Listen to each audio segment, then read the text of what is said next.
এক ছোট নদীর ধারে থাকত এক দুষ্টু ব্যাঙ, নাম তার টিপটিপ। সে সারাদিন লাফাত, গান গাইত আর জল ছিটিয়ে সবাইকে ভিজিয়ে দিত।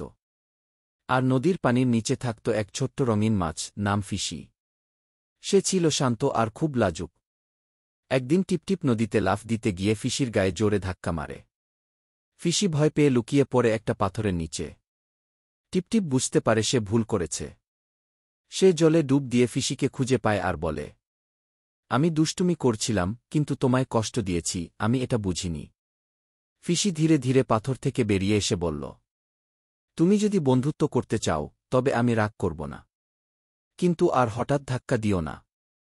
তারপর শুরু হয় তাদের বন্ধুত্ব। টিপটিপ আর ফিসি প্রতিদিন একসাথে খেলে, গান গায় আর অন্যান্য ছোট প্রাণীদের সাহায্য করে।